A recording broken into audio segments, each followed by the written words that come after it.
Hi everyone, welcome back to the Always Wide podcast. This is episode 4 of our Sportscast, and today we're going to be talking about our all-time best 11s, our all-time best Premier League 11s, and our worst and best players of the last 10 years transfer-wise.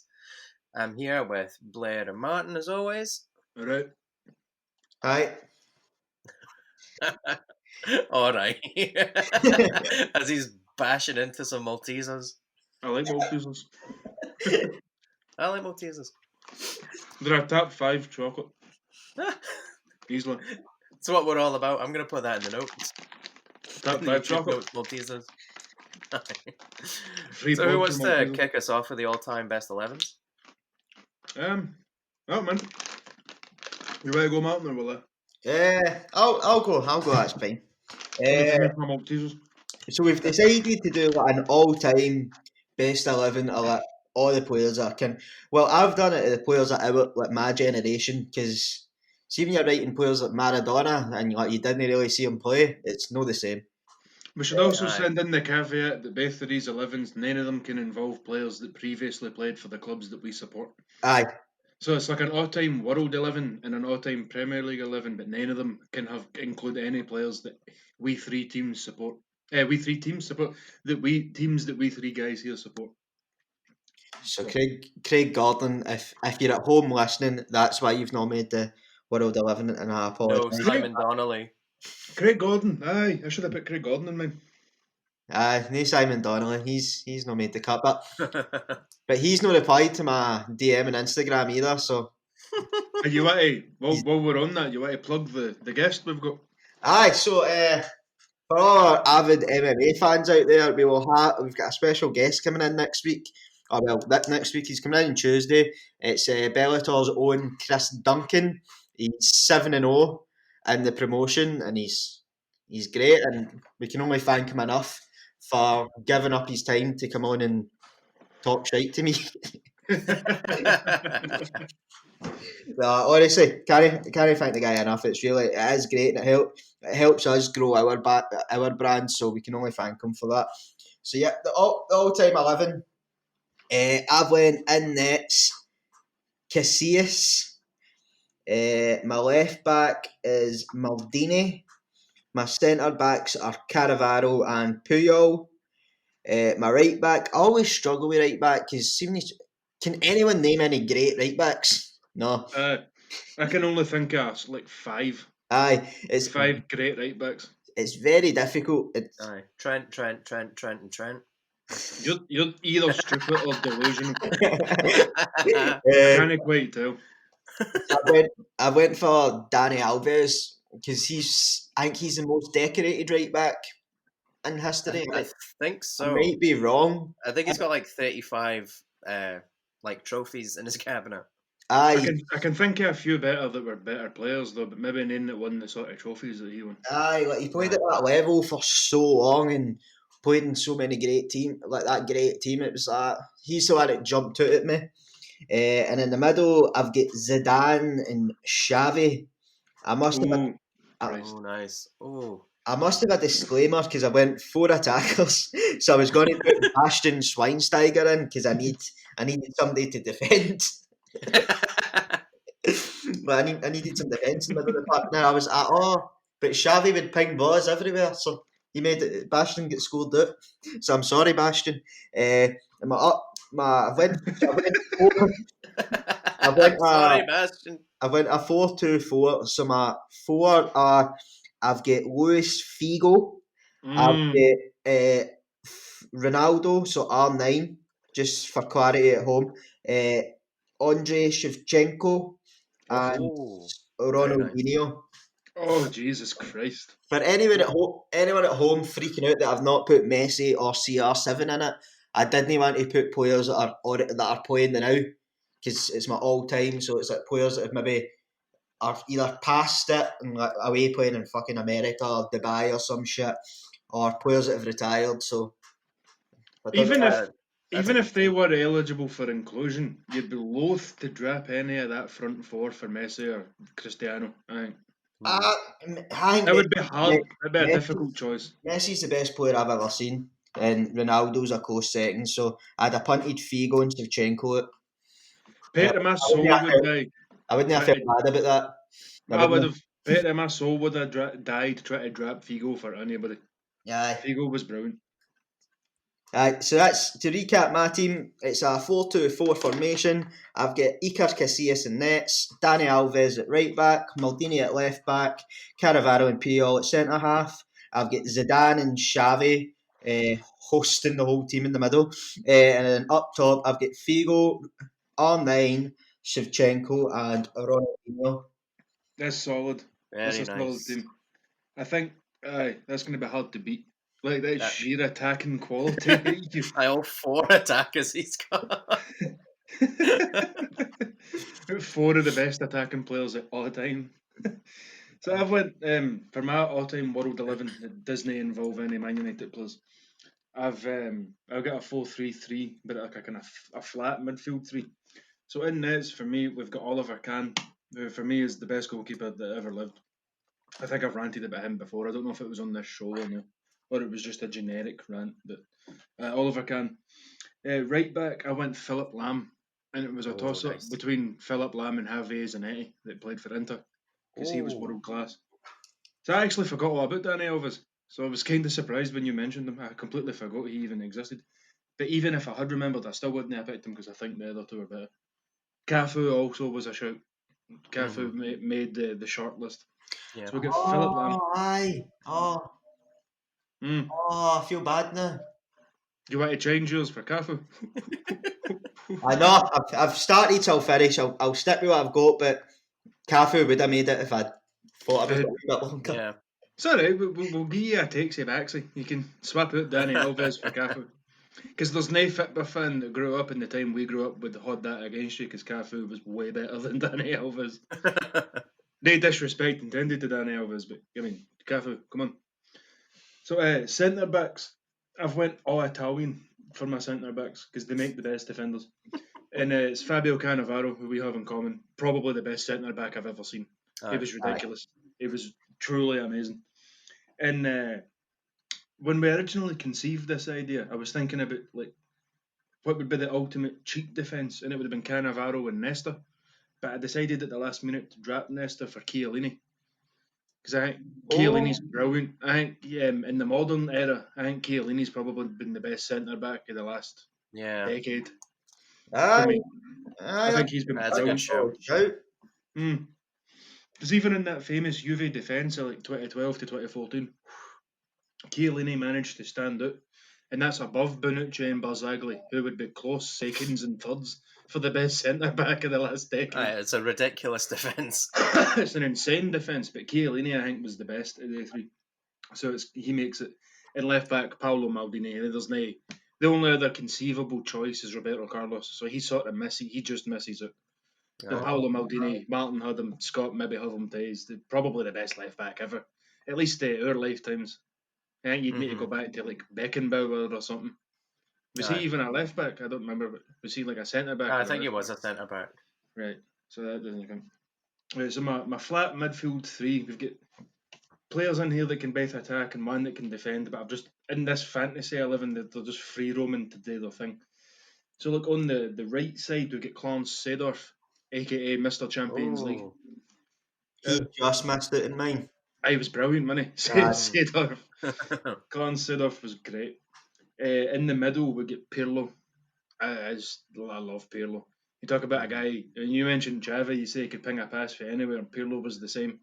He could just make these 80-yard passes without even looking, and there was always like a refined class to him. Because he couldn't really run. So like every time. I was just about to say that. I don't ever remember seeing Pirlo really run. I don't think he could run. He was just a glide. Like he was exactly where you wanted him, which it was. For a midfielder you want, like it's the position. He was a jogger. He never really sprinted. Because it looked as if he had this look about him as if running was beneath him. Like everything he did was just class. Like I found out recently that he owns vineyards and things, and he makes his own wine. Of course, you make your own wine. you make your own wine. You wear these nice suits. You listen to classical music. And you just get this class about him. I love it. And he was world class. I always remember the 2012 Euro when Italy get bet for Spain in the final. And at every point in that game, Pirlo was the best player in that tournament, and he only didn't win player of the tournament because Spain won the trophy. But in the final, like every time he was on the ball, the Spanish were marking him so severely. They had 3 players run about him at every time, and you're thinking, that's a defensive midfielder in his 30s, and he's the most marked player I've ever seen. Because that's how dangerous it was. He could just get the ball and sling it, and you get something bad was going to happen at the end. You know what player's good if you get the best out of Mario Balotelli? Right, exactly. That was the England game, wasn't it? Aye. He swung this crazy pass to Balotelli, and it just ripped the entire English team to bits because he just cleared it clean over the top of everybody. So Pirlo makes the middle, and Zidane is on the sort of left of him. I know he was maybe an attacking midfielder, but I feel like you could put Zidane anywhere in the midfield and you're going to get genius. You're going to get pure magic because he was world class. Yeah. I think sometimes people forget that, maybe because he retired quite a while ago. You forget. If you weren't there about to watch him play, then you maybe forget, but he was world class. And my front 3 is, we've went full Brazilian here. So on the sort of like attacking right, we've got Rivaldo. Rivaldo was a diving bastard, right? And Was he? A really great player, like on his day. No, Rivaldo. Did someone no kick the ball to him, like for a corner? It hit his thigh and he went down. He went down holding his face like he'd been shot. So we don't want that. If I was coaching this team, I would threaten them within an inch. Like I would get Can to threaten them within an inch of his life. Like if God, he did could you that, imagine those two in the same team? Maybe it's somebody shot me a BB gun. Maybe. And as my out-and-out striker, we've got the real Ronaldo, the proper Ronaldo. Again, that's another one. I think maybe folk that are sort of growing up in this generation that didn't get the chance to watch him, maybe don't understand why they just see the fat old Brazilian guy. They guy. just see the wee fat guy. Which, fair play to him, he obviously enjoyed these high wages because that's exactly how I would look. You know, he was always getting paid a fortune. You could tell he liked to spend it on the good eating, and I've got no like. I understand. I mean, I get it. Like if I was rich, it's all I would do. It's all I do now, and I'm not rich. But somebody might hear me calling him the real Ronaldo and get confused because everybody like worships at the altar of Cristiano, but you had to be there to see it. The real Ronaldo, the phenomenon they call him. And so on the left of him, we got Ronaldinho, who, for me, in my opinion, is the best player that ever lived. You gave him a ball. I mean, he wasn't the highest of scorers, and I know in this sort of day and age we judge a player on how many goals they score, which isn't always right. But with the ball at his feet, Ronaldinho made great players look like cunts. Like he was skinning the likes of Cannavaro and Nesta and Stam and Puyol, and it was just any time he would come up against any of the guys in the Champions League, it made them look like children. Which is it wasn't crazy. even like just that he was like taking it round people. Like he genuinely took the piss. He did, and he was smiling the whole time. He always had this big goofy grin in his face. Yeah, and he was like putting the ball over them time after time after time. I remember it. I think it was the 2007 Champions League. I want to say 2006. Man United came up against AC Milan in the quarterfinals.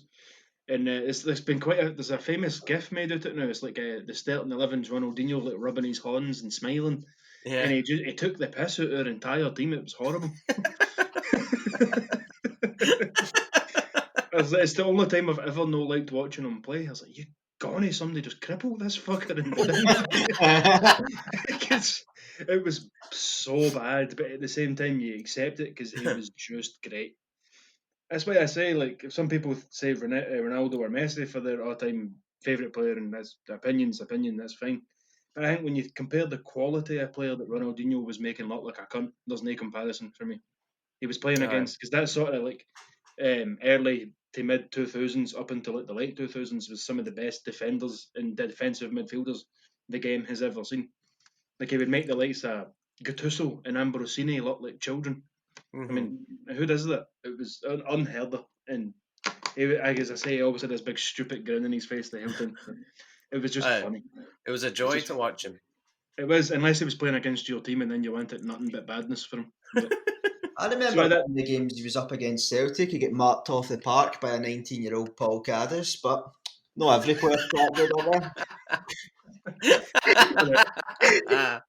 Paul Caddis aside, he made everybody look like a cunt. Paul Caddis aside.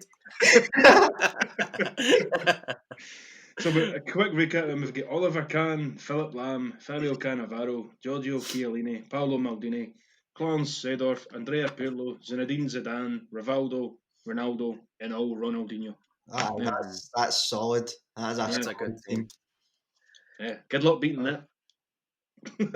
It's hard to beat that. But I've gone like Martin. I've got Casillas in nets because probably I've watched him the most out of the top 3 keepers of all time. And at right back, I've also got Philip Lam because how could you know? Because maybe Cafu, maybe Dani Alves, but for me, Philip Lam was just at the top for years. Aye. He was just brilliant. He was brilliant. And then he switched to defensive mid towards the end of his career, and he was like the best defensive mid in the I know. That's confusing me because I remember him getting moved into that role of defensive midfielders, and then now I always just associate him there. I don't know why. Yeah.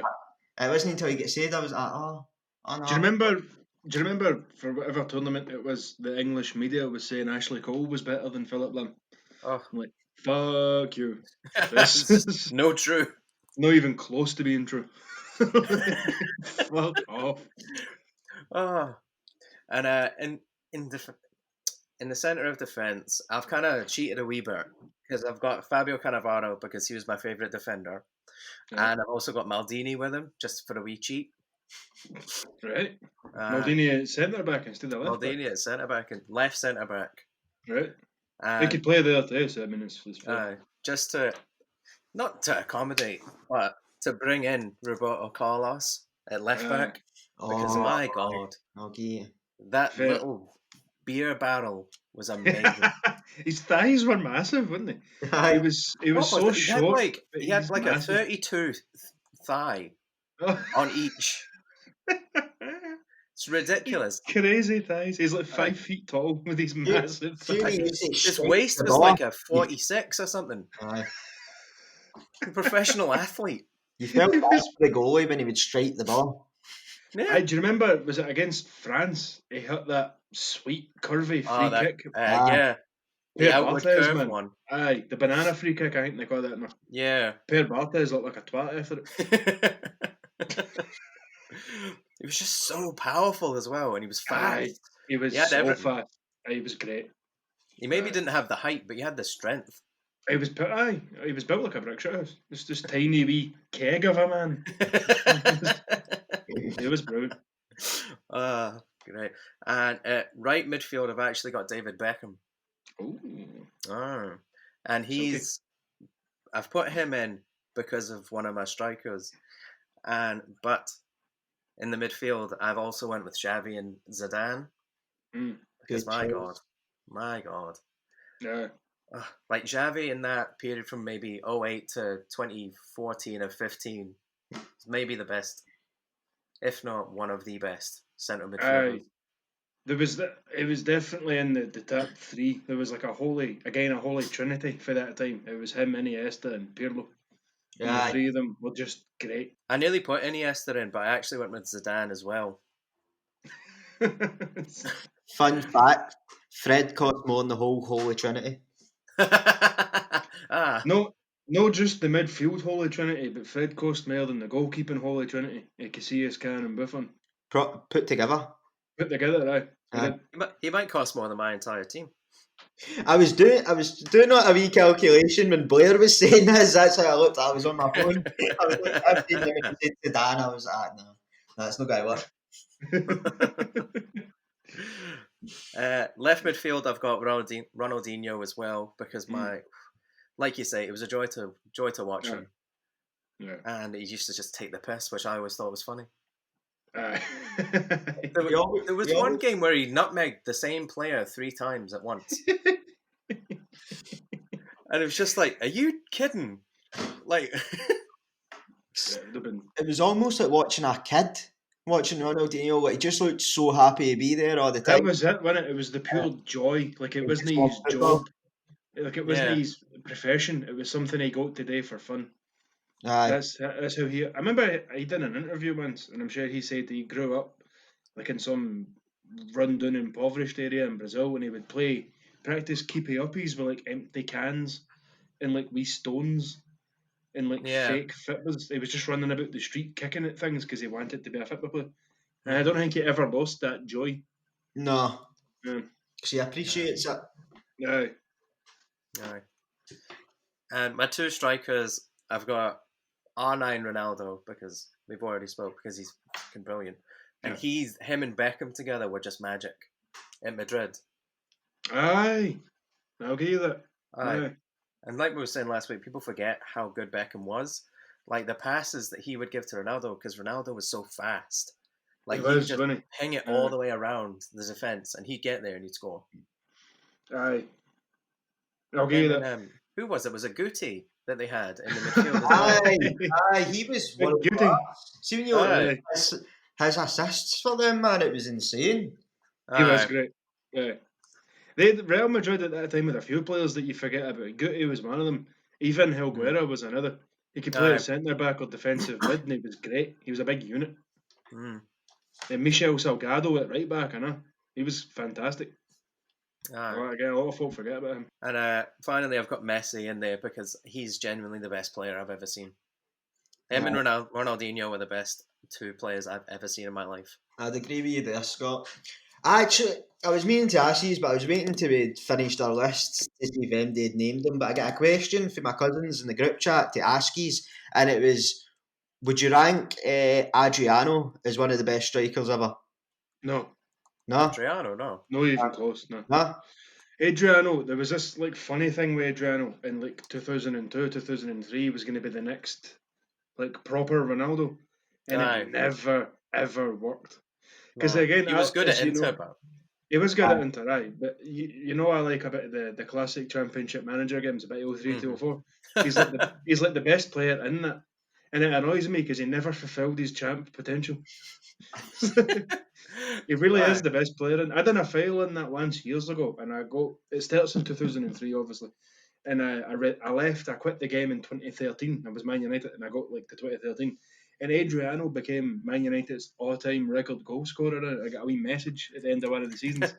Adriano now surpasses Bobby Charlton's goal scoring record.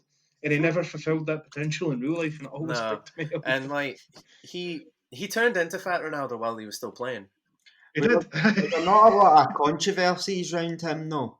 I think he was on drugs, although he hung about with a gang. He was 40s with AK-47s and shit, cutting about with some street gang in Brazil. My man. But no, he's nothing but wasted potential. He was fantastic for like 2, maybe 3 seasons. But other than that, it just dipped. He was great at Parma, and then he went to Inter. Him and Parma had that. They had him and Adrian Mutu up front, and that was quite lethal. Because they thought he was going to follow the same path as Ronaldo. Aye, you're right, Martin. Parma had a lot of great players back in the early 2000s. Buffon, Cannavaro played for them. Paulo Cannavaro, both of the Cannavaros played for him because Fabio had a brother, Paulo, who was also quite good. Fabio played for Parma before he went to Inter. They had the Japanese boy Nakata. He was good. They had Sebastian Frey in there, so no, after Buffon went away. Folk forget about him. He was really good too. Daniele Bonera in defence. They had got a lot of good players. I think we could do a whole show on forgotten players. That's a shout. Unfortunately, the area that they lived in. That's a genuine shout. I tell you who should tap that list. Massimo Ambrosini. I loved him. I thought he was brilliant. He was in the same team as Pirlo and Gattuso, so nobody cared.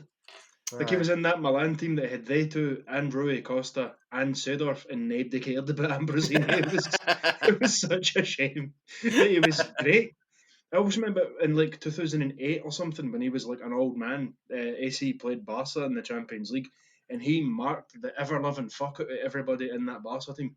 It was brilliant. It was one of the best defensive midfielder displays I've ever seen in my life. I don't remember the year. It was like 08 or 09 or run about then when he was getting on. When AC was still in the Champions League. When AC were still in the Champions League and their team consisted solely of old men. They only had old men in their team. I'm like a 36-year-old Gattuso. Gattuso was in there, Ronaldinho was in there, Filippo Inzaghi still played. He was in there. No. The whole team was. Shout out to Filippo Inzaghi. Aye. He was world class too. It's a shame he makes. Was Aye. Maldini in that team as well? Did he not Maldini retire was in like still- 08? He was still the captain. Nesta, They had Nesta was still Nesta in was there. in Aye. there as well. he was playing till he was about 40. I'm certain that Stam was still run about that kind of thing. That AC Milan team was all old men, but Ambrosini had a great game against Barcelona, and I was captivated by that, but nobody cares. Hmm. So it's a shame. 'Cause when you think about players that were forgotten, it's always Del Piero that jumps out at me. Aye. Del I'll give Piero. you- Aye, I love Del Piero. Again, though, he's one of them that like Italian players for the mid to late 90s / late 2000s. Italy just had this conveyor belt, a genuine world class talent. Aye. And you Del Piero in there at the same time as Francesco Totti, who was brilliant. Aye. Vincenzo Montella, the Roma striker, he was brilliant too. Mm-hmm. They had all these just ridiculous Christian Vieri, Simone Inzaghi, Filippo Inzaghi. Italy had nothing but world class players in every position except wingers. They don't really make great wingers. They don't go. But, They don't do good wingers. like Daniele De Rossi, I know he's a midfielder. Aye. But don't forget about him. He was amazing. Aye, the Italian warrior. Aye. Oh god damn, he was brilliant. I always liked him. That's what I play. You know who's kind of forgotten from Italy? What's his name? Claudio, the Juventus one. Marchesio. Marchisio, yeah. Aye. He was great, eh? He Claudio was Marchisio. fantastic, and he was He getting really pushed was. to the side for Sami Khedira. Aye, that's I'm bullshit. no having that. That is, you see some of the things in football sometimes, and you wonder what the reason for that is. Because I think you'd need. I know everybody has opinions and whatever, but you need to be soft in the heat to think Khedira was better than Marchesio. Aye. It's just no true. That's when Juventus had not only that great defence, but they had that midfield. It was Marchesio, Pirlo, Vidal, and Pogba. It's the most ridiculous midfield you've ever seen. Was Rabiot not floating about at that time as well? Who? Rabiot. Adrian, aye. Oh, aye. Adrian Radio. Aye. He was the.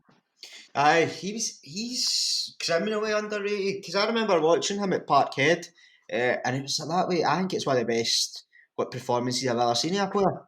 Just you know what PSG now? Aye. It was when he was at PSG, he was over, and they absolutely thrashed us. I think that's probably the best team I've ever seen at Parkhead. And I've seen like the Guardiola's Barca, but no, that PSG team was fucking unreal that night. But no, it was Rabiot. He's one of the ones that stood up for me. That was that fuck. What was that? Aye, he's a great. Is he still at Juve? No, he's No, he's at PSG. PSG. Is it PSG? Aye. Oh, aye. We really should do a thing about forgotten great players. The 'Cause forgotten men. The forgotten men. Shout out to David Trezeguet. Oh, David Trezeguet, I know. David Trezeguet. God damn. Aye. Same deal with him though. He was in these big Juve teams that had. Oh, Nedved. I should have put Paolo Nedved Nedved. in. Oh no! Aye! Can I change Nedved for Seedorf for Nedved? Is Nedved better than? I don't know. I'm confused. Edgar Davids. Edgar Davids. Oh, what we done? Did he not play for like Nottingham or something? Aye, Hampton. he was playing at some horrible team. Aye, It was Fulham. He went to Fulham in 2005. I think he went below Fulham as well. I think Scott's right. I think he was at Northampton at one point. Jesus Christ. Yeah, did he not go to Barnsley as well? These ridiculous teams. Edgar Davids is playing in League Two in Can we England. get Remember- subs? Can we get Right. subs? Aye, subs, Nedved and Davids. And Filippo Inzaghi. And Ambrosini. Do you remember like Juve in the 90s? They had Zidane and Davids together when they were still in their 20s. Aye. It's ridiculous. I remember watching like a classic thing about them. It was the 98 team or something, and that's who it was. It was like a younger Zidane and a younger Davids. And they had like Angelo Peruzzi in nets, I think it was Peruzzi. And too many players. That was back when you used to get the Italian football on the telly on a Saturday morning. Aye, the Serie A was. Aye. Remember when the Serie A was the best league in the world? Aye. The late 90s to the early 2000s. The Serie A was the best league in the planet. What was that programme called? that used to be on, I think it was at Channel 5 or something. Golazzo! The commentators would get right into it. I can't even remember what that was called. I don't remember the name of it, but that's what they would shout every time somebody scored. Golazzo! And they'd go absolutely mental.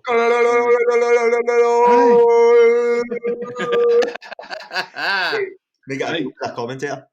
Anybody that's like 16 that's listening to this is going to think, what, the Serie A was the best league in the world? But aye, it was. It was brilliant. It was. You had And it wasn't close. No, it wasn't even close. No. Juventus, the two Milan teams, Parma, Lazio, Roma, all had world-class players.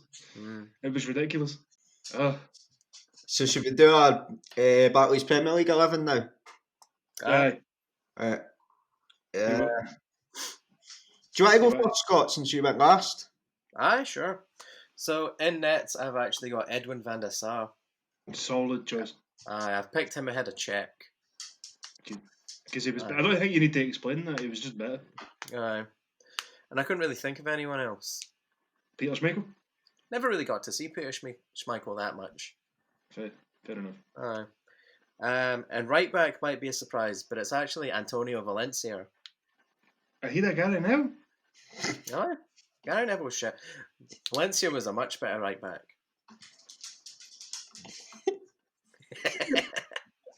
You are either malicious or stupid.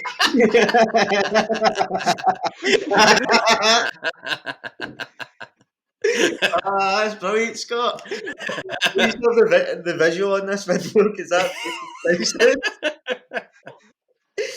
That's the stupidest thing I've ever heard. Ever. Look at his face. Fucking hell. Although in centre backs, I do have Vidic and Rio. Oh no! Should have been Stam and Vidic, but fair enough. No, you can't have Stam and Vidic. Like I said before, it'd be too many fists. Okay, that's what you want in your team. What if they get red carded because they've tried to choke someone? You need that sort of passion. Stam can be on the bench. Left back, I've got Ashley Cole because I couldn't really think of anyone else. Evra. Oh, did you even watch Man United when you were growing up? Aye, that's unfortunately. Nonsense. That's nonsense. Ashley Cole was great, to be fair, Scott. It wasn't better than Evra though. Or Dennis Irwin. Ashley Cole was great. He was probably better than Dennis Irwin. Oh, fuck off! He was probably better than Dennis Irwin. That's the problem. I'm like much older than you two, so I remember these other folks, and you don't. Aye. So Blair, you just want now a Premier League All 11 to be the Man United team. Aye. Because I'm not, as per the rules of this exercise, I'm not allowed to pick them, but you two can. So they should be in there. You're looking at it with tinted glasses, aren't you? No, I'm looking at the best objective 11, and it just so happens they all played for Man United. I can't help that. Look, my midfield does have two defensive mids, and it's Michael Ballack and Roy Keane. Aye, finally. I picked Keane over Vieira. Some sense, finally. It's the most sensible thing you've ever said. Ever said? You forget Ballack played in the Premier League or not? He was fantastic. Aye, he was brilliant. But people thought Michael Essien was better than him. That's ridiculous. Yeah, that is ridiculous. I quite like Michael Essien. I thought he was pretty decent. He was decent. Good. I was just thinking. He wasn't better than Michael Ballack. Nah. No, Essien was good, but he wasn't better than Ballack. No. And my attacking mid for the team is actually Mesut Ozil, because people forget how good he was. Right. That's quite strange to Why? Who would you put in? Bergkamp. Outside the Terrio and me, Bergkamp's like Arsenal's best ever player. Aye, I suppose. I mean, he was better than Henry, but I don't think he was. He was so good. He was criminal. It's criminal. What, Bergkamp? Aye, he's forgotten. He's in that age. He's made my team, if that makes you feel any better. He's made mine as well. No, I just had got a 20-minute debate with my pals with this the other day. We were going in on each other about how good Dennis Bergkamp was. And all that. Oh, you're looking at this with fucking nostalgia. This is like tainted childhood memories. No, he was Fuck genuine. See, that's what I mean about folk this day and age, because Bergkamp never scored that many goals. Everybody's into stats. They go, he only scored like 6 goals a season or whatever. It doesn't matter. It All was of his goals were brilliant, outrageous. though. Not only were all his goals like worldies, but it was outrageous on the ball. Aye, It was a great football. that's what I was trying to say. I think he's one of the best players I've ever seen with a ball. I'll give you that. I'll definitely give you. He made my team for that reason. Oh, thank you. I always think I'm going mental. I was starting to believe him. I was maybe I'm remembering this wrong. No, you're not. Dennis Bergkamp. Like I said, I'm older than you both by a good few years. So I think I remember a bit more of like the 90s Premier League than what you might. And Bergkamp was annoyingly fantastic. He's another one. Every time he was on the ball, I wanted somebody to kill him if he was playing against Man United. I wish Keno would just cripple him and begin with, because he was always old. He was one of the players that was always an old man. I don't ever remember him being young. He was always 32. He was always in his 30s. I don't think there was ever a young Brad Friedel. No, Brad Friedel. Aye. He could have made your team. He was also better than Petr Cech. Fight me. My attacking three is Cristiano Ronaldo from that 07-08 season, because he was good. Say what you want, he was brilliant for that season. No, he was amazing for that season. But I don't. If we're talking about all-time Premier League players, he did his best work at Madrid. So I'd be loath to put him in there ahead of other folk. But I see what you're saying. Aye. I get it. I think it's that way when he won the Ballon d'Or at United as well. So it's. Aye. Was that his last season? At 07-08? I think so. No, 08-09. 08-09. Aye. My left winger is Thierry Henry. Right. Because, obviously. And my striker is actually Van Nistelrooy. And I've went in about Van Nistelrooy before. He's ridiculously good. He would side foot the ball into the net, and the net would nearly burst. Right, it was brilliant. I'll give you Van Nistelrooy. Aye. Okay, you've left Scholes and Giggs out though, and that's odd. All right. All right. But 11's not the class of 92. Get out of here. It should be though. There's Nicky Bucknott in the middle. Oh yes, Nicky Bucknott in the middle. That's a solid choice. Right, so mine. This is hard as hell for me, and some of them are wrong. I just know they're. But having to pick a Premier League 11 that doesn't involve Man United players has made some strange choices in my team.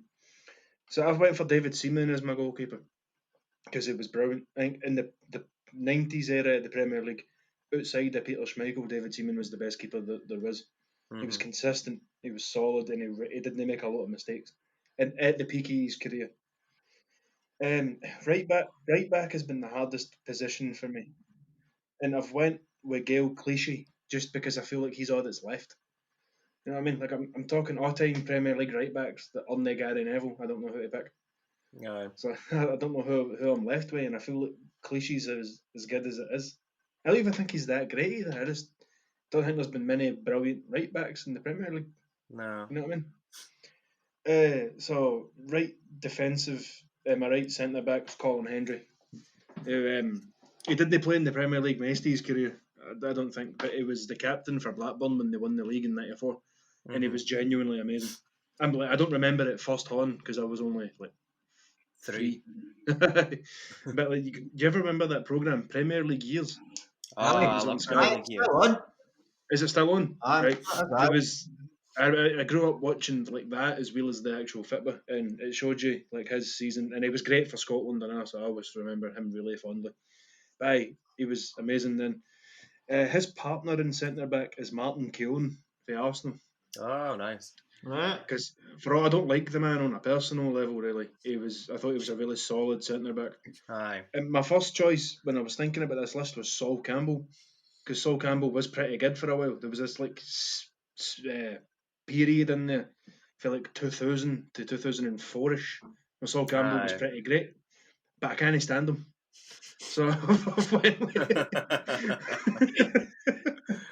So I've went with Martin Cohen because I don't feel as personal, like annoyed every time I see him. There's just something about Sol Campbell's face. He just annoys me. Aye, it's too smooth. No, it's not even that. He's got like an arrogant look about him permanently. Aye. I don't know Have you what seen it that is. video of him he's playing for England and he does that slide tackle and he just keeps going and going and going. Aye. Aye. I mean, he was great, but I'm loath to put him in that team because I just didn't like him. And so left back is a similar issue with me. I've defaulted and went for Leighton Baines, who I feel like is one of the most underappreciated fullbacks that there is. I thought Leighton Baines was great. I think He he's was a retired good now, left back. Which I think he has. but I thought he was solid. which The whole time he was at Ashley Cole? What's your reason you hate him? Like, he's not made the team. don't think he was as good as everybody else seems to think he was. He was good, but like Personally. it's hard because the Premier League hasn't had that many good like fullbacks. I feel like that's why folk remember Ashley Cole on a higher pedestal than what, in my opinion, he deserves, because there's no been as many great fullbacks in the Premier League. And I think No. by proxy, he's like the standout guy. It's sort of like in a different field, like Stephen King as an author. I don't think he's that great a writer, but he's the most famous horror author He's in a shallow pool, so he gets remembered better than what he actually is. That's probably similar to what happens with Gary Neville, to be fair. No, it's not. Aye, it is. Because Gary Neville still gets remembered fondly despite being in a team of world beaters. Aye, by Sky. Aye. But still, But name a right back. Phil Neville. Also, wasn't he very good? Hey, He was alright. hey. No, if aye. I mean, all the other best fullbacks did play for Man United though. Dennis Irwin, Patrice Evra, Mikael Silvestre. They're the other great fullbacks in the Premier League. They all played for my team, so I can't pick them. I don't And remember Valencia. Ashley Cole playing, to be fair. You can't remember who played? Ashley Cole playing for Man United. I must have missed that. Nah, I I genuinely think Leighton Baines was better for me. I thought he was just a better football player. do like Leighton Baines, to be fair. And he's always kind of Crabbit looking, Leighton Baines, so that scores your points for me. I don't know, I like Crabbit folk, I don't know what it is. So my midfield has chopped and changed a bit, and I've scored like 3 names out of it already. And I feel like I'm going to score another one. So we went for Claude Makelele in my midfield. Very nice. Man was solid. And then one of them played well into his 30s and was brilliant for every time. Aye. The position's named after him. I was just going to say that. Aye, they call that position in the Chelsea team the Makelele position. Which one of my best mates, Ricky, who I've ranted on here about before, he's a lifelong Chelsea fan. And he always gets annoyed when we talk about that because when Makelele left, they replaced him with John Obi Mikel, who was picked.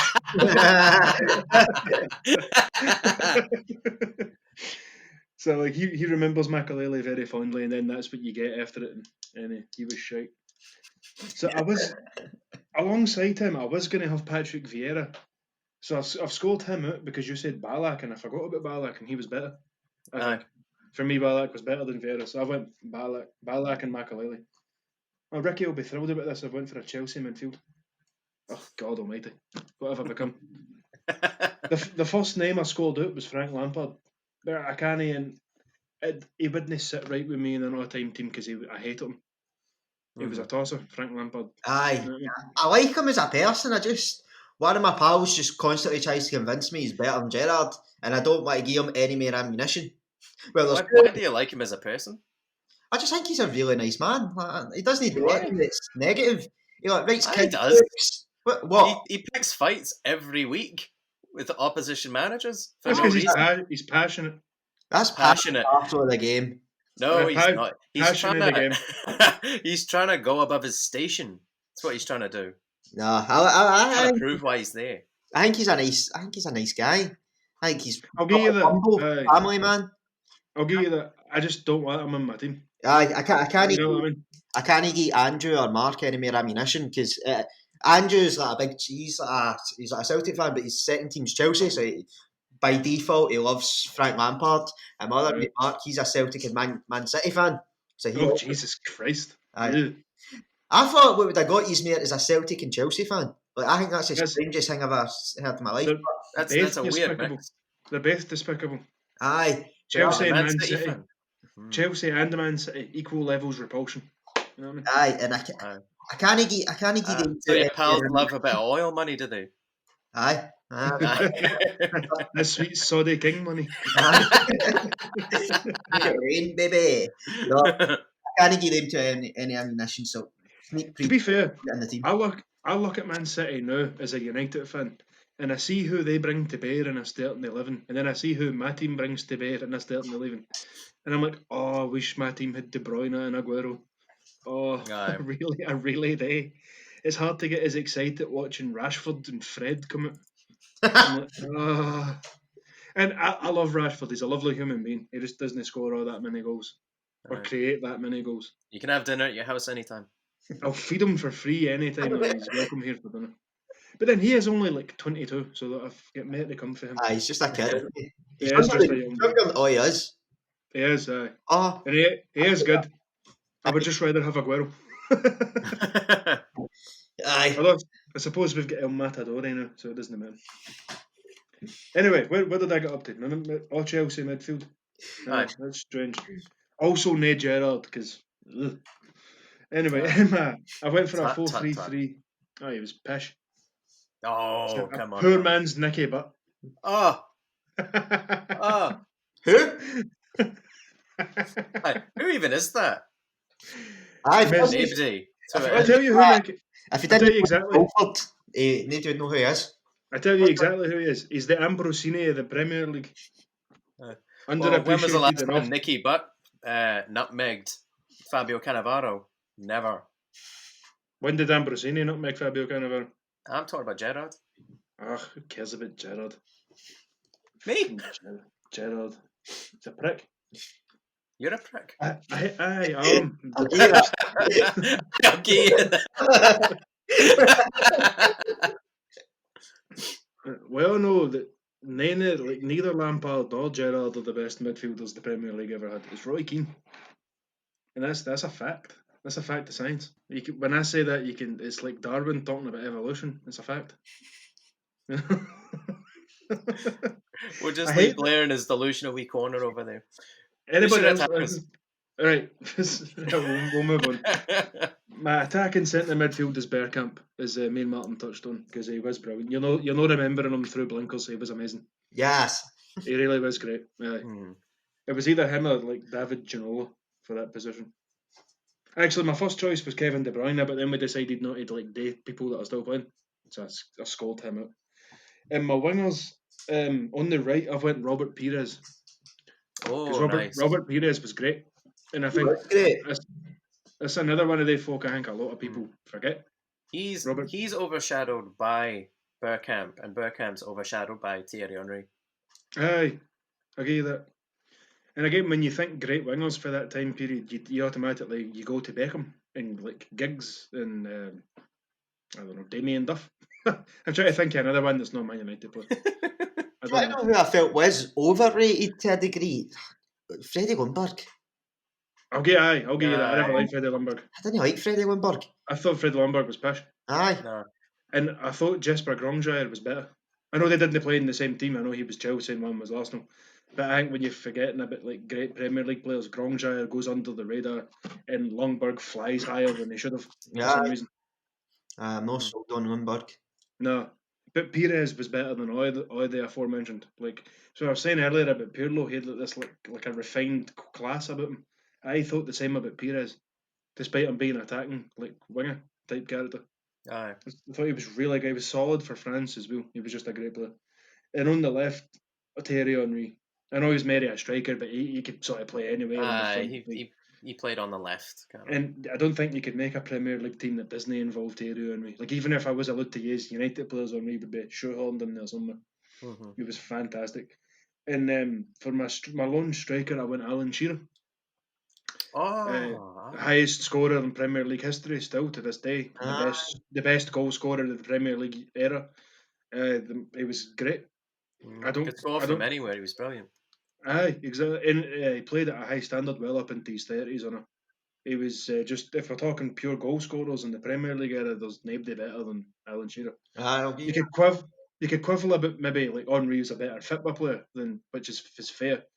But if we're talking just goals, I mean, he's still the record goal scorer for the Premier League. to this day. But So, I think Henry's got a better goals to game ratio.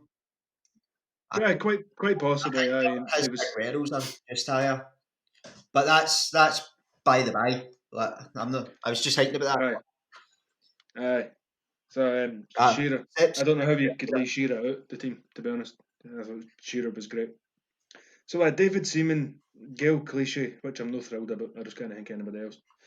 Colin Hendry, Martin Keown, Leighton Baines, Ballack, Makalele, Bergkamp, Pires, Henry, and Shearer. I love the amount of Liverpool players in there, Blair. Well, if you find me one that deserved it, then we could talk. But Maybe Suarez. did his best work at Barca. Aye, but that season that he had it. You're not getting 13, into 14. you're not getting into an all-time team on the back of one good season. That's lunacy. It was merely one season, but if we're going like prime, Right, if we're talking world, basing it off what in their prime, like, if you're talking world beaters here, he had one world beating season at Liverpool, a few good ones and one amazing one. You're not getting in an all-time 11 on the back of one great season. the season What before about Jimmy Traore? Jamie Carragher. He was pish. You're pish. Jimmy Carragher was pish. He wasn't. Aye, he was. I Yeah. also left John Terry out Aye. because I didn't like him much either. No. I'm not thrilled about this team. I 'cause already I put his opinion about us not liking John Terry out last week. Aye, I was thinking about that. How annoyed you a lot, Martin, when me and Scott was badmouth and John Terry. It's like you were taking it personally. I As know. if it was your brother or I get upset when folks like John Terry because I really like him. You're sitting there with your face like a scalped arse, and then you're like, oh, let's just move on. Let's talk about him. I don't know. He said it like 4 times. We're like, no, he was pish, but No, he was pish, right? Oh, that was funny to be fair. See watching that back, listening to that back, I was laughing. This one's been hard for me though. I might need to revisit this because an odd time. I think most of the folk that I played in the Premier League were wankers, and I don't feel comfortable. I'll give you that. I don't feel comfortable. It's not like the World 11 that's got like pure quality in there, like refined class. there's like a noticeable dip. Aye, I've got Gail Clichy in here instead of Philip Lam. I don't know, man. They're all just such twats, the folk that play in the Premier League, aren't they? So I hate having a team that's got Martin Keown in it. Like, so you want to recap your team quickly, Blair? David Seaman, Gail Clichy, Colin Hendry. That's about the only one I'm comfortable with.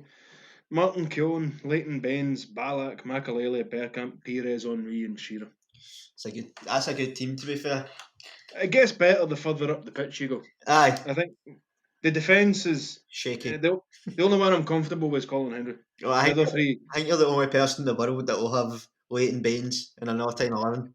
Aye, because everybody else is blinded by the nonsense that is Ashley Cole. So I'll list mine. In nets, I've got Czech. Peter Czech. Fourth best keeper in the Premier League era. He's not even in the top 3. Right back. Right back, I've got Gary Neville. Finally. Pained me to put him in. You should have had Bakary Sanya in there before Gary Neville. Oh, you fuck up. You're one of the folk that think the sun shines out an 18-year-old boy's arse. You don't have any right to talk about right backs. Excuse me? Trent, going about him like he's the risen Christ. You don't have any reason to talk shit about Gary Neville. I'm not having it. Left back, I've got Patrice Evra. Yes. Genuinely, I thought Patrice Evra was the best left back I'd seen in the Premier League ever. Martin, we're not meant to do our team's players. You big Man United fan. I know. Hey, it's not his fault that he can see this game rationally and not just shoehorn pure shite into his team. Centre half, I have Vincent Kompany and aye, Kompany. I've got Kompany and John Terry. Maybe like John Terry. Maybe I've a one-off game, Vincent Kompany, but he couldn't do a full season like ever. Aye. Oh no, man, Vincent Kompany was brilliant. He was brilliant. So it's Kompany and John Terry at the back. John Terry's a shaky pick though. No, I'm kidding on. I put Vidic. I just wanted to get your reaction. I thought John Terry would have annoyed you more than it did. Aye, Vidic. Did you really pick Vidic, eh? Aye, yeah. Ideal, man. See if you had just picked Van der Sar instead of Petr Cech, you'd be after a cracker. Sure, yeah, it's there. There's a lot Aye. of few Man United players. Oh, yes. Yeah. Yes. Behind me, so in the middle, like yourself, I've got Kodma, Kalele, Yes. I've got Vieira, and I've got Scholes because I couldn't put Gerrard in, and I had Yaya Toure in instead of Scholes, and I thought nah, because I then changed my formation and put Bergkamp in the middle, like in the hole, because I had him out wide.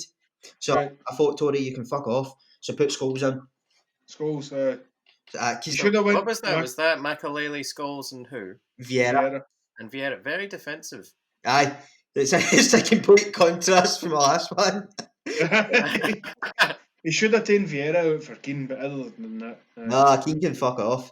He can fuck off. After he's taking his book, he's fucking dead to me. I don't. He's He's still dead to me. He criticised the training, he can fuck off. And I remember celebrating like a banshee when he scored against Falkirk. I was there, I was with my brother.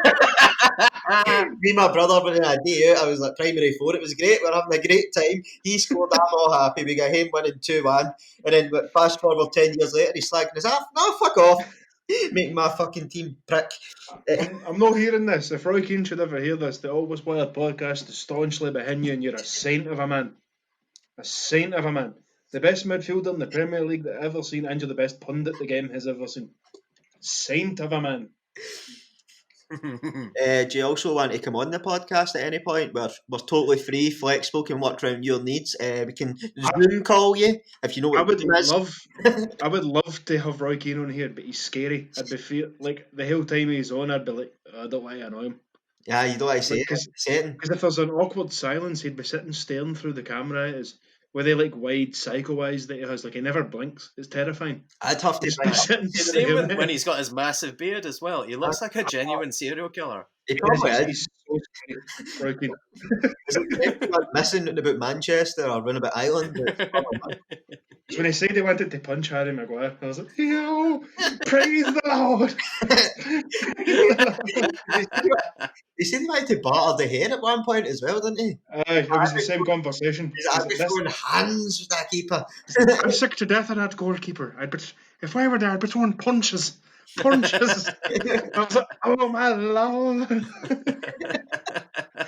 He would make Harry Maguire walk him. He wouldn't let him on the bus. But he's right. They're imposter. Like not so much to hear, but Maguire's an imposter. Like the fact a man like that's playing for that club, it's fucking shameful. I'll tell you, we're going to get to Maguire because we have this other topic here about transfers. Oh, we are going to get to Maguire like we do every week. But sorry. So in the hole, I've got Dennis Bergkamp, and up your pals are wrong.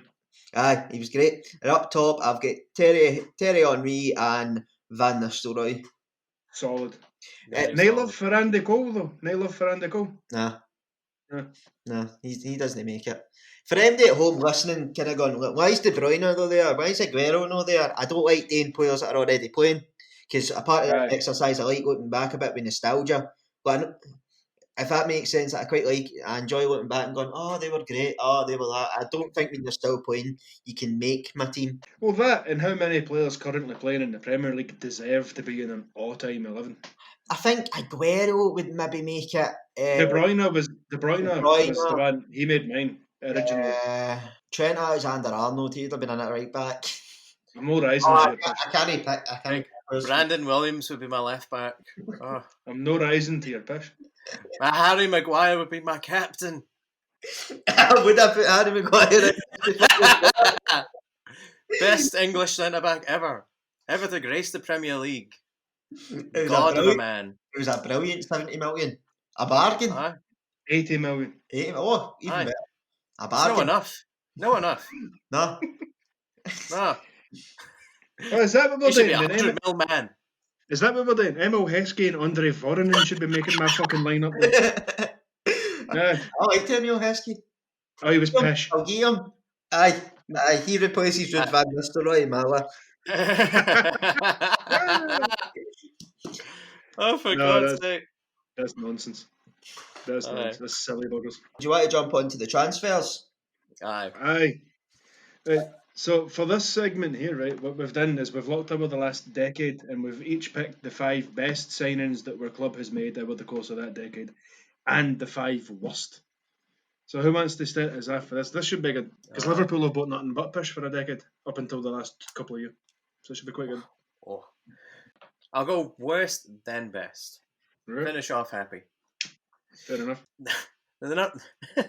Number 5 for my worst for the past 10 years has been Stuart Downing for £20 million. That boy is ridiculous. Like, I can't remember what it was. I think it was one of Suarez's hat tricks against Norwich. Stuart Downing went over and hugged him, but it was the most limp-wristed thing I've ever seen in my life. I lost all respect for the man. Because he has limp wrists. Aye. That's a stupid reason to not like something. He was like that. He hugged him like that. I'm like, you're not a real human being. Maybe he's Hornsworth. He does nothing. He's crap. You kind of hate somebody because they've got limp wrists. Aye. That's just an adage. That's not the only reason I hate him. It sounds like it. Well, I hate him because he was a crap football player. He won his England spot by a Mars bar thing. A Mars bar competition. Like, how useless can you be? You can't get an England team. You've been ranting about that for as long as I've known you. My next pick is Iago Aspas. And he's, to be fair to him, he's doing really well for Celta Vigo, but for us, the worst. Honestly. He looked about 45. And in that game against Chelsea, the dreaded slip, we had a corner, and it was either 0-0 or 1-0, so that we could either get in the game or get ahead. And he took the corner and he passed it to like Dembaba with like one defender that we had at the back, and I was so fuming. I went outside the pub and I threw my bottle of beer at the wall.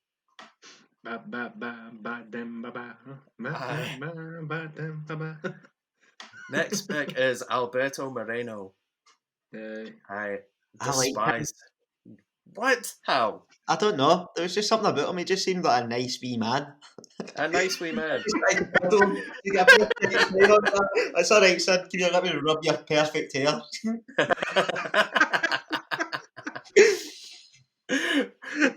He was a nice man, but he was chaotic on the pitch. I was pish.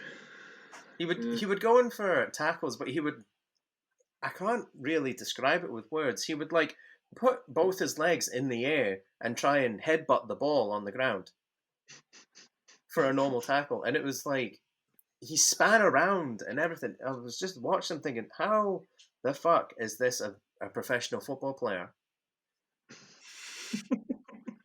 Like, who saw Alberto Moreno like running away from the ball and think, oh, that's a good player. He's a nice wee boy, so we'll give him a go. He's at Villarreal now, isn't he? Aye, and he's still doing pish there because they can't play football. But they've now got one of the best midfielders ever to grace the world, Danny Pereiro. He is actually quite good, to be fair. Really good. I don't know if you're taking the piss on though, but Pereiro is actually really good. I always used to go Valencia in FIFA just to play with him. It's so excited to go, oh yes. Used to shoehorn him into my Spain teams. I'll give you that. Pereiro is actually really good. Aye. They got him in like Coquelin for like 12 million in the summer. Aye. You're like, what? What's going on? Football. He turned me down recently. I went back like last week and I was playing Football Manager 2015, and I tried to buy Danny Pereiro actually, and he rejected me for Chelsea.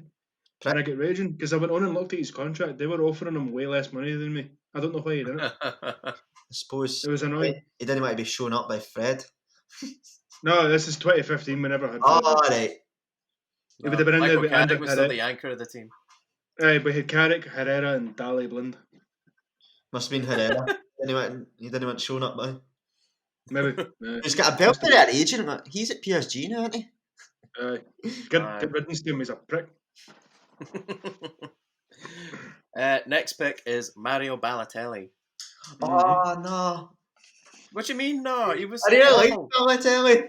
Why? Why? I don't know. See, when you just heard his backstory, you felt really bad for him. Like he was a doctor. No, I didn't. And you're like, oh. No, fair enough. And then you hear he would come out when he would come out at Man City and throw darts at the under-19s. He was a prick. That's character building. Throwing darts at folk. Character building. Roy Keane would have done it. He signed for Liverpool, right? Roy Keane never threw darts at Ned, did you? He would have. He would have. No, he wouldn't. He would have. Roy Keane only hurt folk when they wound him up. Balotelli just casually strolled into the academy and started lobbing darts at folk. That's brilliant. 2 or 3 days horrible. before he signed for Liverpool, he actually burnt his house down because he. That was fireworks. Aye, he let fireworks off in his He's bathroom, aye. and he burnt his house to the ground. Legend. See, he was a troubled man. He was an idiot. He was one of the players. See, when he was on it, he was really good. But He was really good for Man City. He was off it more than he was on it. 'Cause he was like. That was the thing. See, when he was playing for like Man City and that, he was like early 20s. Because he Aye. burst onto the scene at like 18 and was like playing for a very strong Inter Milan side. And I'm pretty sure he's still only like 26, 27.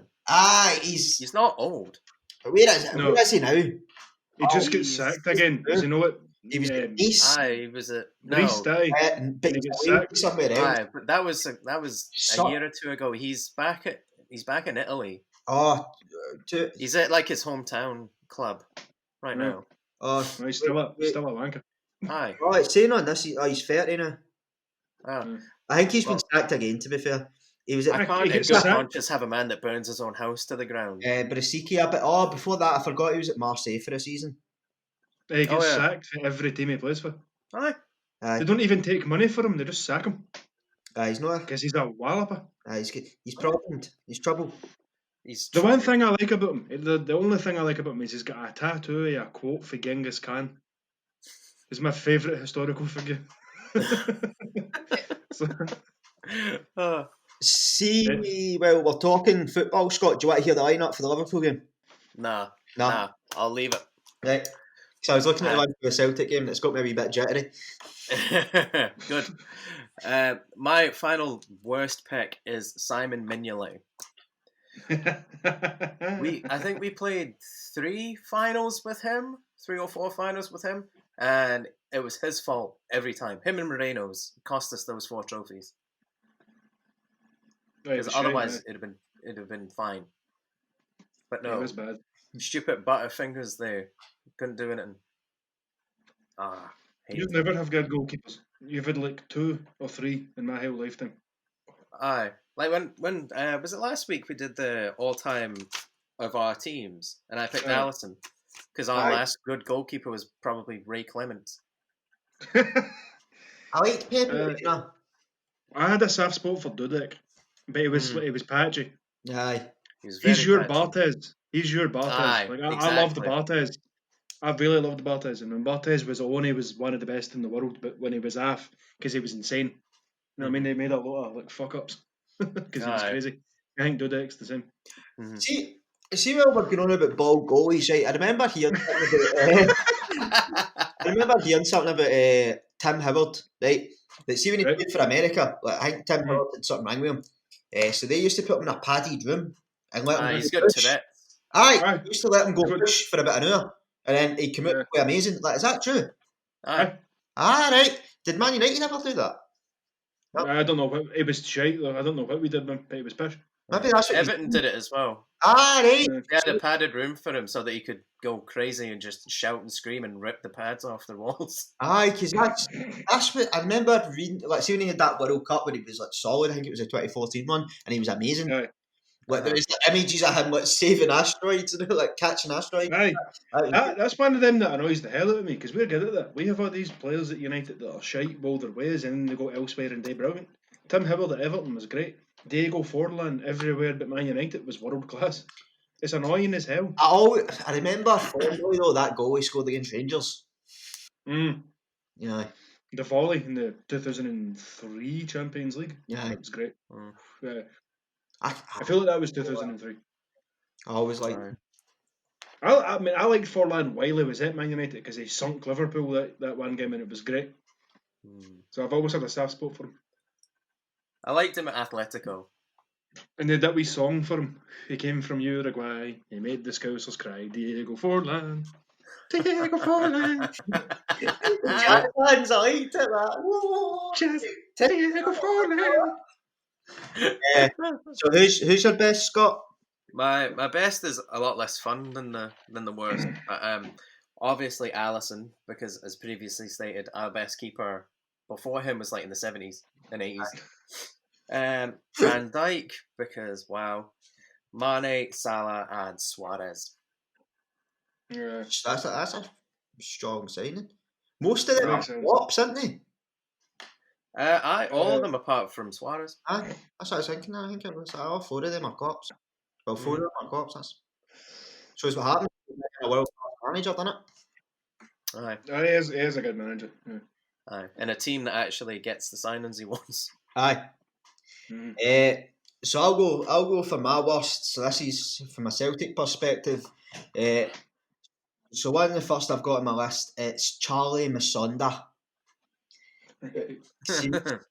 He was like tipped to be like due breaking into the Chelsea team, and he was tipped to be this world class youngster, and came up here and played like one really good pass that set up the equaliser against. No, set up the winner against. Was it the winner?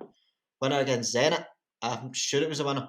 He set up the winner against Zenit when we won 1-0, and since then he done fuck all, and I was really upset because I was really excited when he signed. So yeah, aye. But I think he's like got like a 20% chance now that he can ever play football again. Which is what happened to him? something to do with his legs. I think he done something to his knee. The knees are a funny one because I remember we had this player, John Kennedy, right, and he was tipped to be like the best. I remember him. Aye, the young defender. I remember him. Aye, because he was tipped to be like he had a really good game against like Barcelona, and he played really well against Rangers, and I think he was tipped because like he wasn't tipped because of those games. He was tipped coming through the ranks as like Scotland's next really great defender, and those 2 games kind of showed what he was capable of. And then he blew his knee out playing for Scotland, and could never play football again at like 20.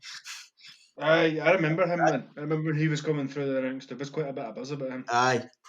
And then on that list, I've got Marvin Compa, a man that won 3 league titles without playing a game. About 50 minutes.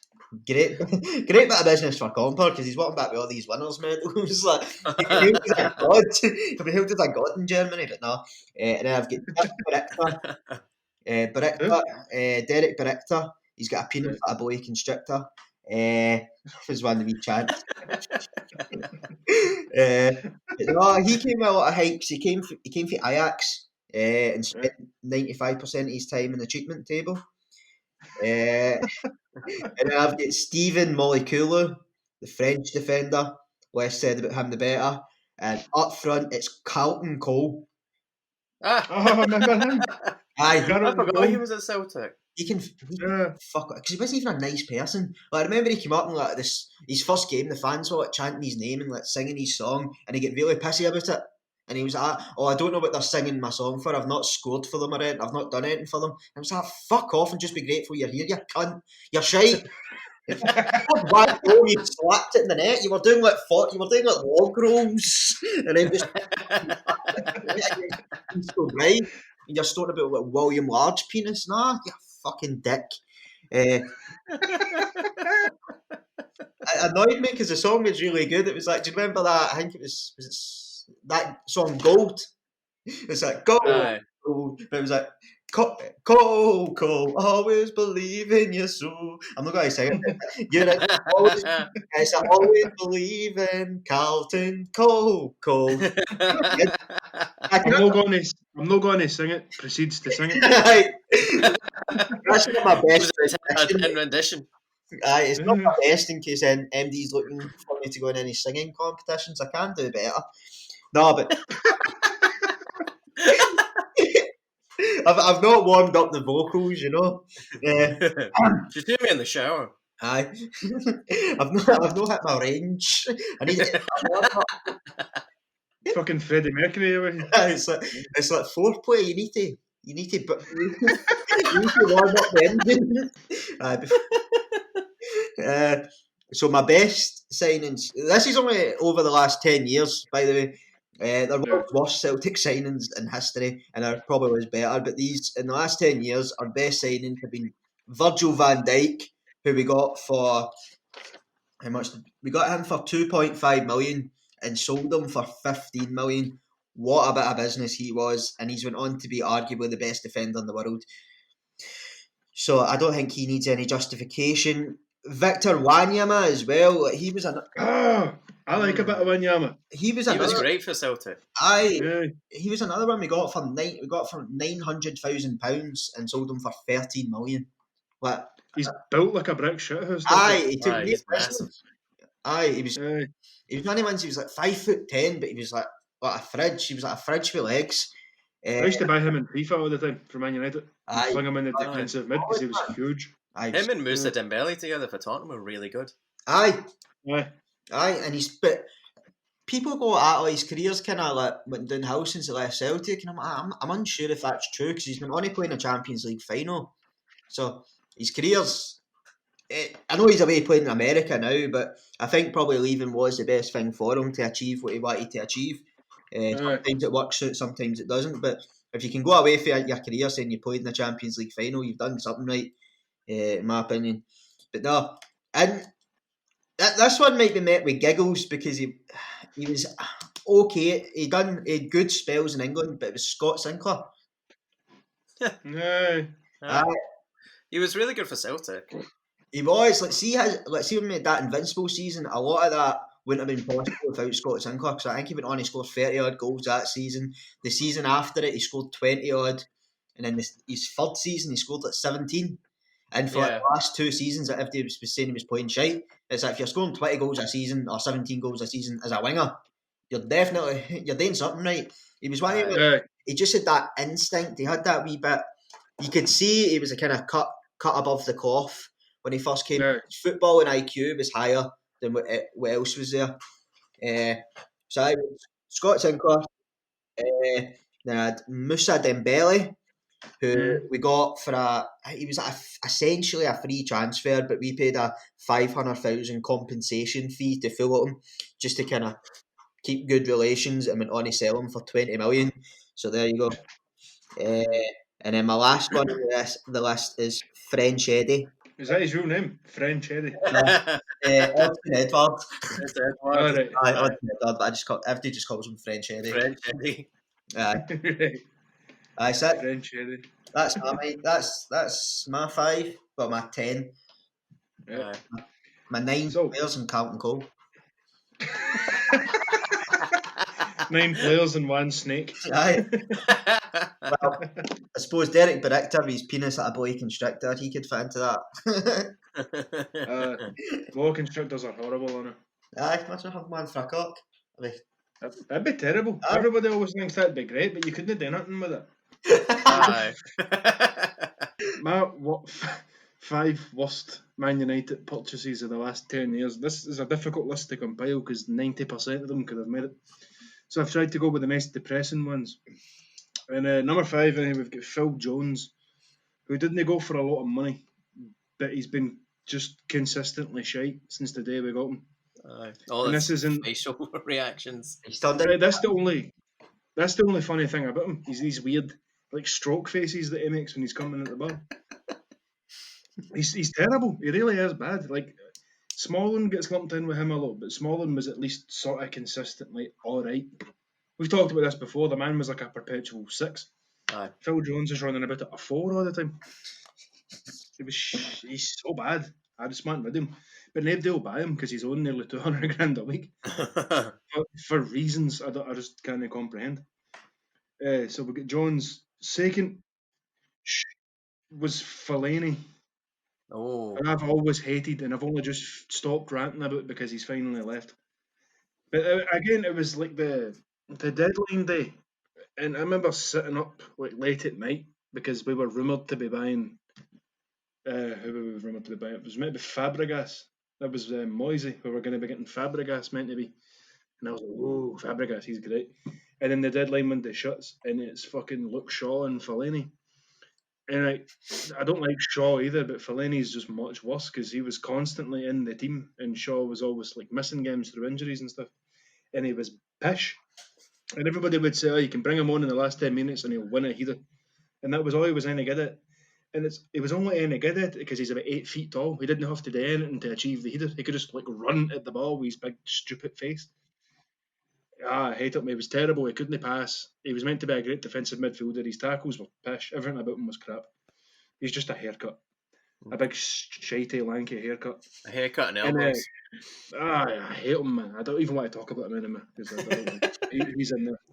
3, who has only been here for a season, but he makes the cut anyway because it's everything that goes with it. It's Harry Maguire. And I know a lot of the pundits now are like defending him. He's got a court case hanging over him, but he's been shite since a lot longer than that.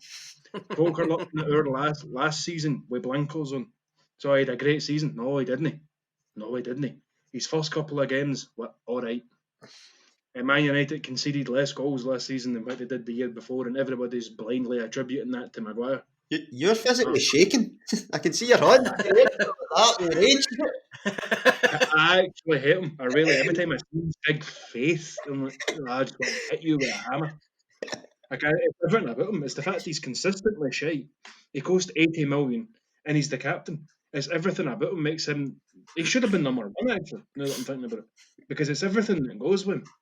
It's not just that he came in for a modest fee and has been crap. He came in for a world record defender's fee as the team captain and is shockingly bad, is what you were saying earlier. I remember what your exact wording was. But essentially, it's fraud. His team should be done for fraud. The fact he's the most expensive centre-back of all time is fraudulent. The fact he's the Man United captain is fraudulent. He's abysmal. And I can't wait till he leaves. I really do. I just hope he goes. I don't care where he goes or how much money we get from him. I don't expect to make any money off him. I would actually cancel his contract. I really would. I would fire him. If it was me. I think it's that way as well. Like the fact that because it's when we were talking about Roy Keane earlier, and the fact that somebody like that is the captain. Is the captain of a club that's that well established, one of the biggest clubs in the world. It is fraudulent that somebody like that's the lead is supposed to be the leader. Still no word for it. It's fraud. His entire team should be done. Because I don't know what he's supposed to be because he's not a player. He's not a football player. He's not a defender. And I made a joke about how he likes to mark his own players a couple of weeks ago. And then he did it again in that Spurs game. And he did more than Mark Shaw. He tackled him. Like the one I initially made a joke about, he was just marking Wan-Bissaka, but he didn't tackle him. No, he tackled Luke Shaw. I know the pundits are saying, we've got to defend him because he might go to jail or whatever. I hope he goes to jail. I really do. Normally, I don't like to get personal with football players, but I take anything to get him out of the squad. And I don't care. Like if you've got personal problems, you don't tackle your own players. Like what? No. I don't even know. He got sent off for England the other night as well. I saw that. He's just laughably bad. The ball came to him, and his touch was horrendous. He looked like Dirk Kuyt. He just basically booted it so that he could put the studs in one of the other players. And England have got no reason to play him either. Man United have got to play him because they spent all that money on him. We're not going to drop him. I accept that. Well, I don't accept it. It shouldn't be the case, but I understand that is the case. England don't need to play him. England didn't pay 80 million for him. They could pick somebody else. And they had a perfectly good reason because they dropped him for the last squad as well. That was his first game back after his whole court case incidents, and it's like, well, we're not ready. Come back. Don't come back. And even before the court case, he was pitch. No. If they make a Premier League year, say last year, you would go back and watch it.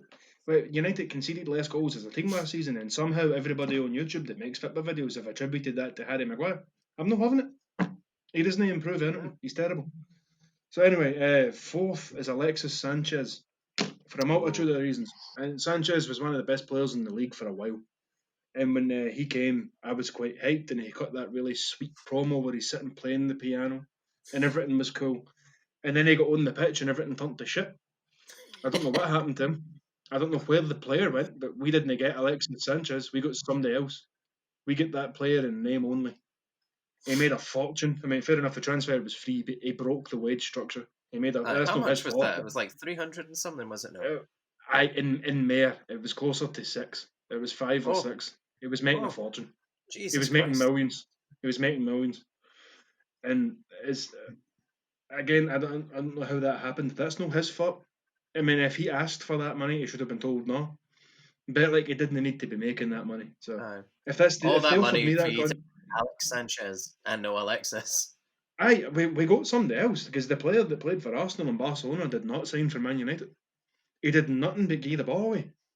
He scored 3 goals in 20 odd games and did nothing but give the ball away. I was excited for that. That's why these final two are the most depressing, because I wasn't excited for Jones, Maguire or Fellaini. I was actively irritated by each of them. But I was excited for Sanchez, and it was pish. And this is the worst one, and it breaks my heart, but it's Falcao. And I loved Falcao.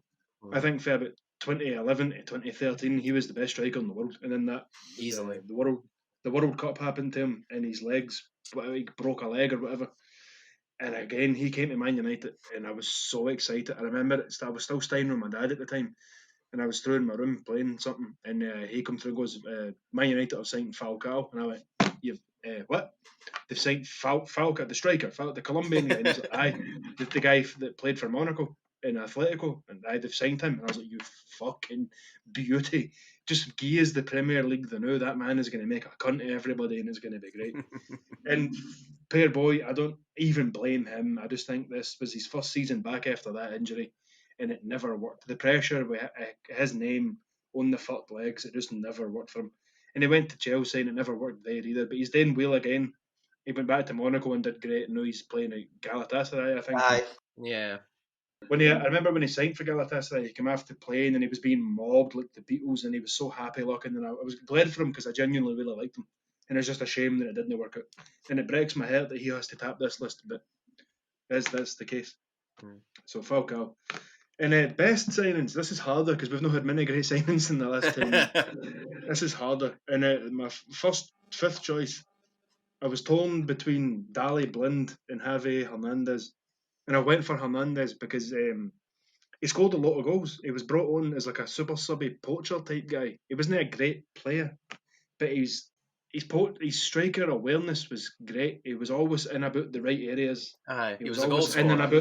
He was a great goal scorer. He was always in and about the box. He knew where he had to be, and he got the ball and he scored. I mean, it's what you buy him for.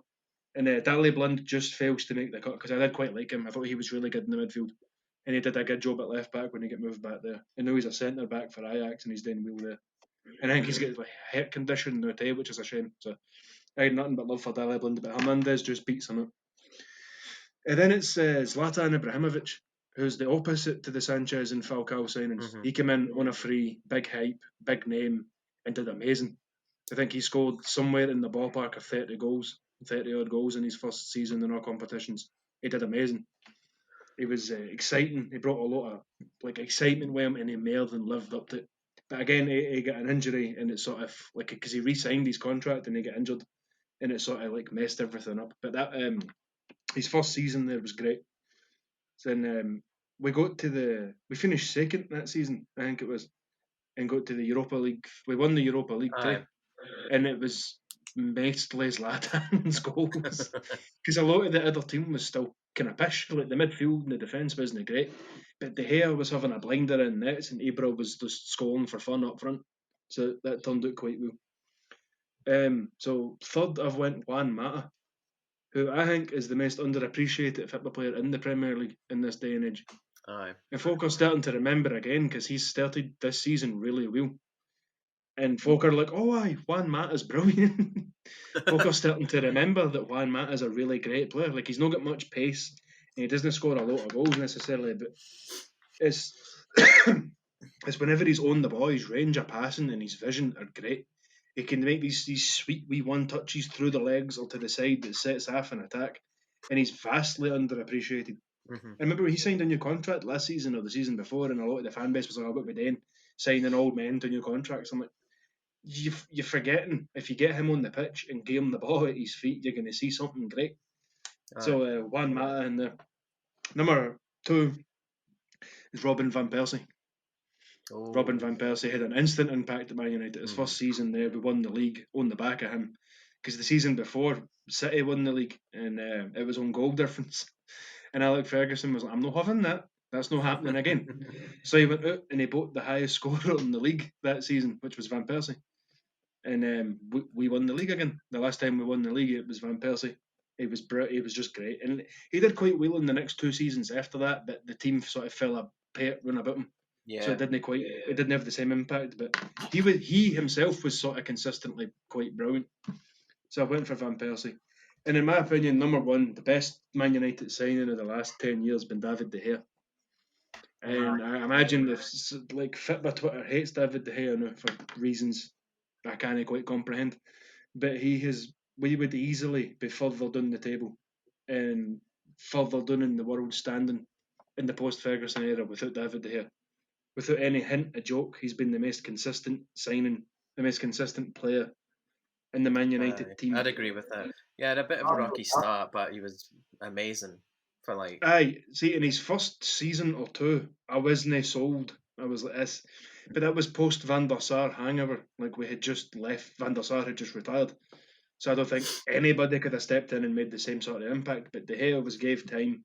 All the managers stuck with him, and he's been brilliant. And a lot of the fan base now hate him for some reason. I don't know why, and they're thinking Dean Henderson should be in there. And I think quite sincerely, you'd need to be stupid to want to play Dean Henderson ahead of David De Gea. Because Dean Henderson said, one great season playing for Sheffield. It's not the same. You can't just kick De Gea out because his form's a bit rocky. And his form isn't even that rocky. He's got the worst defence in the Big Six sitting in front of him. And has consistently had the worst defence in the Big Six sitting in front of him. The amount of shots and saves he gets, the amount of shots on target that man has to deal with. And he still comes out at most of the time looking great. Like last season especially, he made quite a few mistakes, but for every one mistake there was like a world-class save to go with, and nobody focused on that. It was just the mistakes. I'm like, get after the guy's back. He's one of the best goalkeepers in the world. And there was a point there in like 2017 where he was the best goalkeeper in the world. I think most people seem to agree. He had the best season of any goalkeeper. That I think it was 2017 or 2016 is one of the two. It's one of the 2 years De Gea was like number one. And even though that his confidence is a bit away or whatever, he's still in the conversation. He's genuinely world class. I don't want to see him go. I worry that he's going to get the sack and Dean Henderson is going to play in his place, and no part of me wants that. I see that as a mistake. It's a definite mistake because the guy's saved this club consistently over the last decade. He's been Club Player of the Year 4 times and he's a goalkeeper. So David De Gea, Man United's best signing of the last decade, David De Gea. Some good signings there. Some real bad signings. Aye. When you look at the ones that turned out, they've turned out really well with the ones that have been bad. There's been more that they've bought that's been forgettable than like straight out terrible. And I was actually half tempted to put Paul Pogba in the worst because it's the same as the Maguire situation. The amount he cost and the hype run about him and how the little that he has actually done. I was tempted, but he's not been so bad that he makes the top 5. No. And again, not saying Pogba's a bad player or that he's the similar type of player to Harry Maguire. I'm just meaning, like for the fanfare that came with his signing and the return for on the pitch, it's not been there. No. So like the Pogba that played for Juventus isn't the Pogba that came back to Man United. But he doesn't quite make the top 5. And like with all these bad signings, I always went like in with them with like a clear mind. Like, well, we'll see what they do for us, and then I'll give my opinion on them. Like I had high hopes for Simon Mignolet because he was a good shot stopper at Sunderland, but then he lost his shot stopping, and he also didn't have any diving or handling abilities. Same with his kicking. Well, he just got like worse. I say, that's why I went with Sanchez and Falcao as 2 and 1, because you know what they could do, like what they were capable of, and it just didn't happen. They were the actively most depressing. Aye. Whereas when they signed Phil Jones, I didn't expect anything of him because I didn't know who he was, and he's just been Phil Jones, isn't he? Aye. And again, Fred doesn't make the top 5 because Fred's not actually a bad player. He's just too expensive. Like when he's on, he plays sort of all right. Like he's kind of good. He's just no 65 million good. And funny, Fred was dearer than all the best signings of the last decade for Man United. Aye. Oh no. Combined. Combined. Fred's more expensive than Robin Van Persie. Fred is more expensive than Robin van Persie. He's also more expensive than Juan Mata. Oh. He's also more expensive than Zidane, and Seedorf, and Rivaldo, and Pirlo, and Lam, Cannavaro, Chiellini, Suarez, and Salah, Maldini, and Mane. Suarez and Salah, and Ronaldinho, and Brazilian Ronaldo, and Alan Shearer, and Thierry Henry, and Robert Pires, and Makelele, and David Seaman, and Leighton Baines, and Dennis Bergkamp, and everybody that Martin talked about, and everybody that Scott's talked about. Fred is the most expensive player we've discussed today. Oh no. Oh no.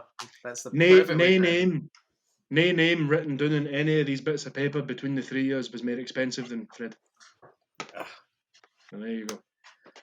Aye. Except Harry Maguire. Harry Maguire was Except more expensive than Fred. Aye. Just to leave you in a big pit of depression, all Man United fans. Thanks for watching, everyone. Subscribe, like, all that. And we'll see you in the next one. Tatty bye. Bye. Ta-da. Bye-bye.